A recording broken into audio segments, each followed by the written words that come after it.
والصلاة والسلام على رسوله سيد الإنس والجان وعلى آله وأصحابه ذوي الخير والإحسان، أما بعد، فأعوذ بالله من الشيطان الرجيم. بسم الله الرحمن الرحيم. وقل جاء الحق وزهق الباطل إن الباطل كان زهوقا. صدق اللہ مولانا العظیم. بارگاہ رسالت مآب صلی اللہ علیہ وسلم میں درود پاک کا ہدیہ پیش کریں. اللہم صلی علی سیدنا و مولانا محمد معدن الجود والکرم وآلہ واصحابہ الکرام وابنہ الکریم وبارک وسلم صلاة دائمة سرمدا ابدا.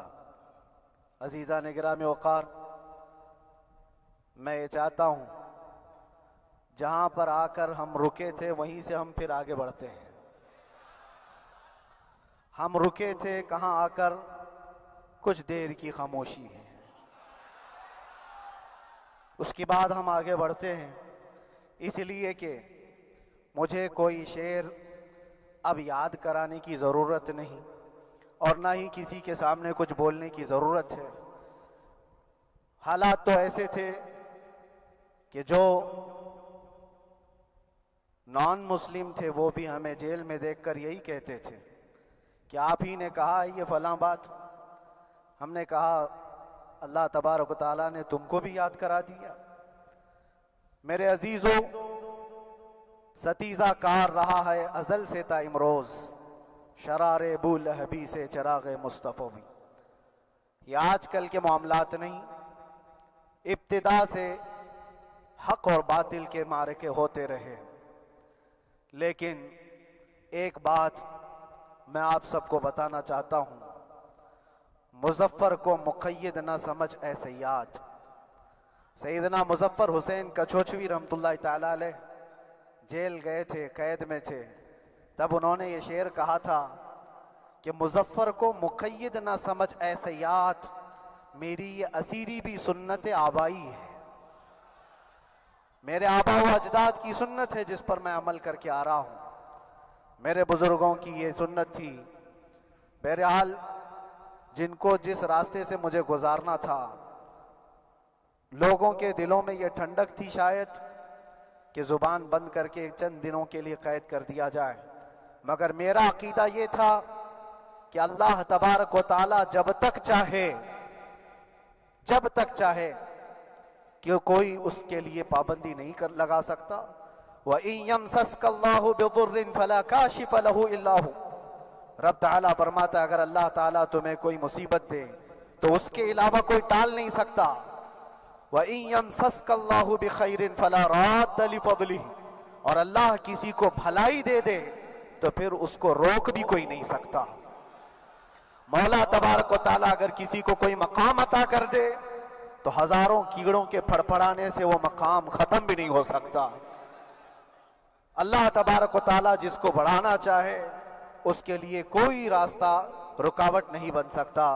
اس لیے کہ ہم نے تاریخ میں دیکھا ہے پیبند لگے کپڑے پہننے والے، پیروں میں چپل نہیں تھے، جن کے ناخن تک اکھڑ جاتے تھے، لیکن وہ جب چلتے تھے قیصر و کسریٰ بھی کانپتے تھے. جن کا ہی یہ نعرہ تھا ٹل نہ سکتے تھے جنگ میں اگر اڑ جاتے تھے، پاؤں شیروں کے بھی میدان سے اکھڑ جاتے تھے.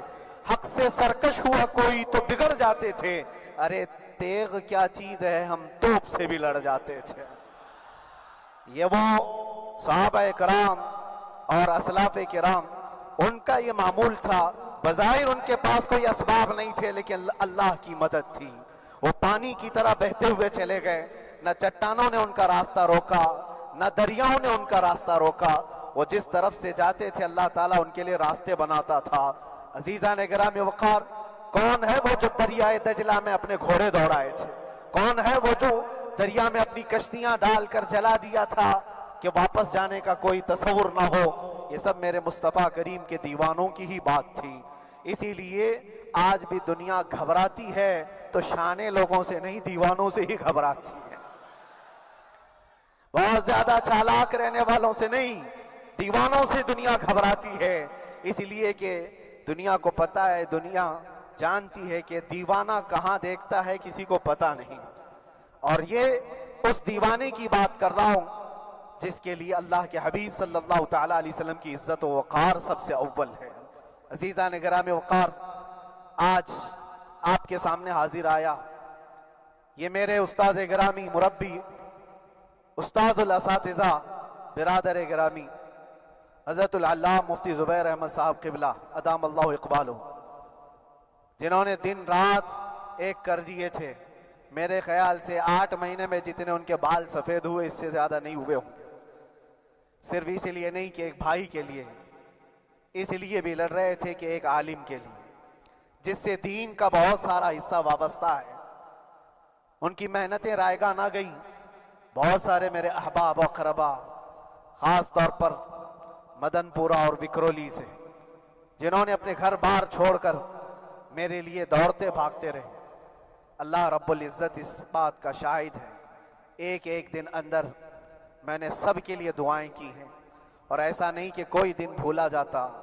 اور باہر کی ہمیشہ یہ خبریں آتی رہتی ہیں کہ حالات کیسے کے کیسے ہوتے جا رہے ہیں۔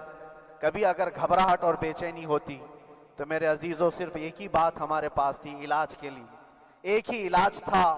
جب بے چینی بڑھ جاتی، اپنوں سے رابطہ نہیں ہو پاتا اور کسی کے خبر نہ پہنچتی، کھانے پینے کی تکلیفیں، رہنے سہنے کی مصیبتیں جب سر پر آتی، تو ایک ہی علاج تھا، ان کے نثار کوئی کیسے ہی رنج میں ہو، ان کے نثار کوئی کیسے ہی رنج میں ہو، جب یاد آ گئے ہیں سب غم بھلا دیے ہیں، جب یاد آ گئے ہیں سب غم بھلا دیے ہیں۔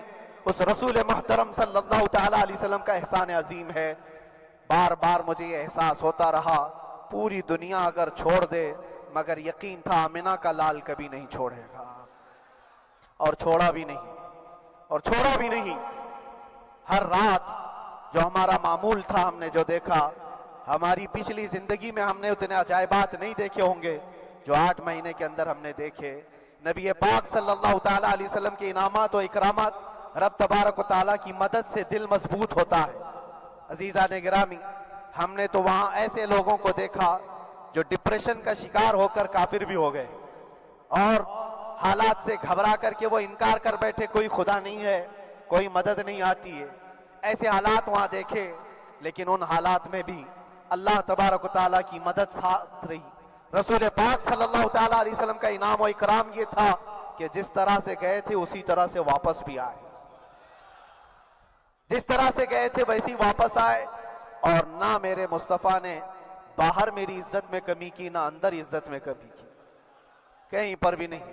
الحمدللہ، جس شان کے ساتھ رسول پاک صلی اللہ تعالیٰ علیہ وسلم اپنے چاہنے والوں کو رکھتے ہیں، وہ میں نے دنیا میں دیکھا، اور پھر یہ عرض کیا آقا، آج آپ کی عزت پر بات کرنے والے کو چاہے وہ 1000 کال کوٹری کے اندر ہو، آپ عزت کے ساتھ بٹھاتے ہیں، تو پھر قیامت کے دن اس کی عزت کا کیا حال ہوگا؟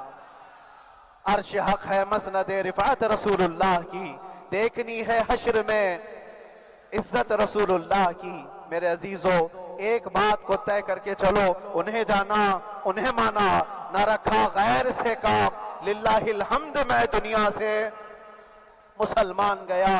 اس ایک بات میں جو عزت ہے، دنیا کے کسی مقام و منصب اور مرتبے میں عزت نہیں ہے۔ اور حالات دنیا انشاءاللہ میں سناتا رہوں گا۔ اللہ تبارک و تعالیٰ جب تک یہ زبان رکھا ہے، حق بولتے رہیں گے اور سناتے رہیں گے، اور بھی حالات آپ کو انشاءاللہ العزیز آگے سناتے رہیں گے۔ لیکن آج خصوصیت کے ساتھ میں جمعہ کے لیے اسی لیے حاضر آیا کہ یہاں کے لوگ پل پل یاد کرتے رہے۔ حضرت مجھے ہر بار خبر دیتے کہ جب نماز سے فارغ ہو کر کے میں نکلوں تو مجھے لوگ پکڑ لیتے، کیا ہوا، اب کیا خبر ہے؟ تو جس قدر آپ کی بے چینی تھی، بے قراری تھی، میرے عزیزو، مجھے بھی ملنے کی بے چینی اور بے قراری تھی، لیکن یہ ایک سٹیج تھا جس سے گزارا گیا ہے، ایک مقام تھا جس سے گزارا گیا۔ میں تو ایک نکما آدمی، میں تو ایک کم پڑا ہوا ہوں، لیکن آپ کو بزرگان دین کی اگر تاریخ پتا ہو، امام اعظم ابو حنیفہ رضی اللہ تعالیٰ عنہ، جن کو ناحق جیل میں رکھا گیا تھا، امام موسیٰ کاظم رضی اللہ تعالیٰ عنہ 7 سال تک قید میں رہے۔ یہ کون امام موسیٰ کاظم؟ جن کے دربار میں جانے کے لیے غوث اعظم عبد القادر جیلانی رضی اللہ تعالیٰ عنہ 4 کلومیٹر دور اپنی چپل اتار دیا کرتے تھے۔ امام موسیٰ کاظم کا وہ دربار ہے جن کو باب الحوائج کہا جاتا ہے، اس امام کو 7 سال تک